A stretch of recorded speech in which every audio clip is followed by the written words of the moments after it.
नमस्कार, the follow up news में आपका स्वागत है। हजारीबाग ने आज़ादी के बाद भी और आज़ादी से पहले भी कई योगदान दिए। आज हम ऐसे शख्स के साथ बैठे हुए हैं जिनके दादाजी वो पहले निर्वाचित यहाँ पे सांसद हुए, निर्दलीय चुनाव उन्होंने लड़ा था और जीते भी थे। आज़ादी के बाद सबसे पहला जो सांसद बैठा था संसद भवन में, उनमें ये भी वहाँ पे मौजूद थे और संविधान जब बन रहा था उसमें भी कई सारे योगदान उन्होंने दिए। सीधे इनसे जुड़ते हैं और ये जानने का प्रयास करते हैं कैसा रहा है आपके दादाजी का सफ़र। आपके दादाजी ने कुछ आपको बताया होगा कि किस तरह से संविधान जब बन रहा था तब वो वहाँ मौजूद थे, या कुछ पुरानी यादें जो हों आपके पास। बहुत बहुत धन्यवाद आपको। दरअसल दादाजी जब संसद में थे उस समय मेरा जन्म नहीं हुआ था, लेकिन मैंने सारी चीज़ें अपने पिताजी से सुनी। मेरे पिताजी ने जो भी बातें बताई, जो संविधान सभा के सदस्य के रूप में जब वहाँ थे 1946 से 1949 तक, तो उन्होंने जो भी डिमांड रखा वो सब रिलेटेड था गाँव से, क्योंकि वो एक पक्के महात्मा गांधी के अनुयायी थे। और महात्मा गांधी ने कहा था कि भारत की आत्मा गाँवों में निवास करती है, तो ये गाँव को मजबूत बनाना चाहते थे, जिसके चलते पंचायती राज की वकालत उन्होंने किया था संविधान सभा में कि पंचायतों को अधिक से अधिक अधिकार मिलने चाहिए। पंचायत सशक्त होगा तभी देश सशक्त होगा। दूसरी बात उन्होंने कहा था कि जो हम लोगों ने बार बार एक रिजोल्यूशन लेते हैं और अपनी तनख्वाह बढ़ा लेते हैं, जो चाहे जनप्रतिनिधि हो चाहे नौकरशाह हो, वो अधिकतम 500 रुपये लेने की बात कही गई थी कराची कांग्रेस में 1930 में, उस पर अमल करना चाहिए, क्योंकि कथनी और करनी में अगर फ़र्क होगा तो आम जनता में अविश्वास होगा और सत्ता सही ढंग से संचालित नहीं हो पाएगा, लोकतंत्र की आत्मा जो है वो घायल हो जाएगी। और तीसरी बात कि महात्मा गांधी ने कहा आज़ादी के बाद कि अब कांग्रेस का काम खत्म हो गया, Congress should be dissolve now, Congress को भंग कर देना चाहिए। लोगों ने नहीं माना, कांग्रेस को लेकर के लोग सत्ता की सीढ़ी पर चढ़ने लग गए, लेकिन ये कांग्रेस छोड़ दिए। और जब चुनाव 1952 में हजारीबाग में शुरू हुआ, प्रथम आम चुनाव, तो निर्दलीय सांसद के रूप में निर्वाचित हुए और कांग्रेस को यहाँ से इन्होंने कांग्रेस के उम्मीदवार को हराया था। सबसे पहले उनका परिचय दे दें कि उनको बाबू राम नारायण सिंह कहा जाता था। यहाँ के संसदीय क्षेत्र में जितने जनता है उनको प्यार से उनको हाँ हाँ बिल्कुल, प्यार से ही बाबू राम नारायण सिंह कहा। ये कोई ये गृहस्थ परिवार से थे और सामंतवादी प्रवृत्ति नहीं थी। बहुत लोग पूछते हैं कि ये बाबू कहा जाता है, नहीं, इनको चिट्ठी भी आती थी, नेहरू जी की चिट्ठी या राजेंद्र बाबू की चिट्ठी, तो वो बाबू राम नारायण सिंह के नाम से ही आता था। इसमें वो अपनापन का या प्यार का ये सुगंध था, न कि किसी दिखावे का। ये प्रधानमंत्री को आपने एक चिट्ठी भी लिखा है, क्या है उस चिट्ठी में पूरा? प्रधानमंत्री को मैंने चिट्ठी नहीं लिखा है। प्रधानमंत्री उस समय यस, अभी जो बना है ये अमरदीप जी के नेतृत्व में एक स्मारक पत्र देने की बात हुई है प्रधानमंत्री जी को। वो है कि भारत रत्न क्यों न दिया जाए, जबकि ये राजेंद्र प्रसाद जी, मोतीलाल नेहरू, जवाहरलाल नेहरू तो इनसे जूनियर थे, जयप्रकाश नारायण भी जूनियर थे, लेकिन उस समय संसद में मदन मोहन मालवीय, मोतीलाल नेहरू, विट्ठल भाई पटेल जैसे लोगों के साथ थे। तो उन लोगों के समकक्ष का व्यक्ति अगर कहीं किसी रूप में पीछे रह जाता हो, जबकि योगदान में कहीं किसी से कम नहीं है, तो थोड़ा सा ये होता है कि प्रधानमंत्री को अब ज़रूरत पड़ गई है कि इस चीज़ से आगाह कराया जाए ताकि इस पर सकारात्मक निर्णय लें। क्या लगता है कि कहीं ना कहीं पॉलिटिक्स में उनको लोग भूल चुके हैं?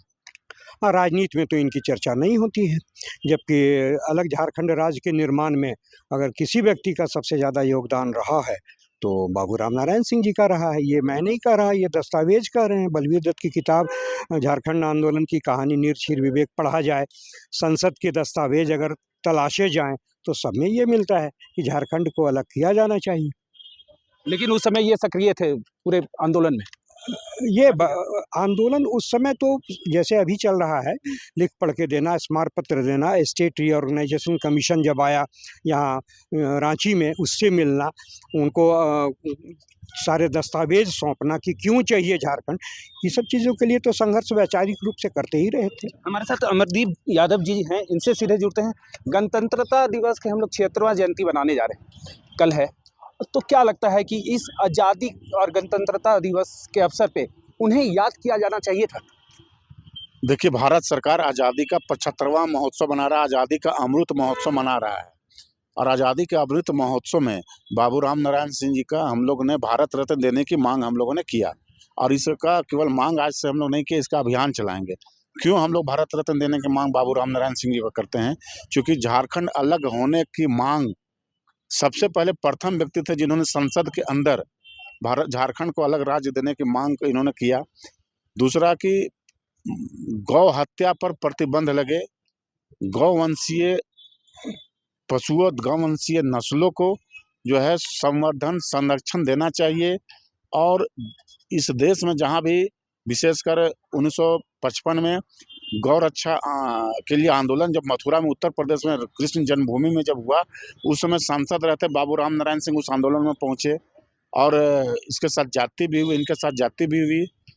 संविधान सभा के सदस्य रहे। हजारीबाग के बहुत कम लोगों को जानकारी है। वो हजारीबाग बाबू राम नारायण सिंह जो प्रथम निर्वाचित निर्दलीय सांसद रहे, उन्होंने कांग्रेस से इस्तीफा देकर के निर्दलीय चुनाव लड़ा। कांग्रेस से इस्तीफा क्यों दिया, उसके बारे में उनके पुत्र ने ये विषय को समझाया और कहा।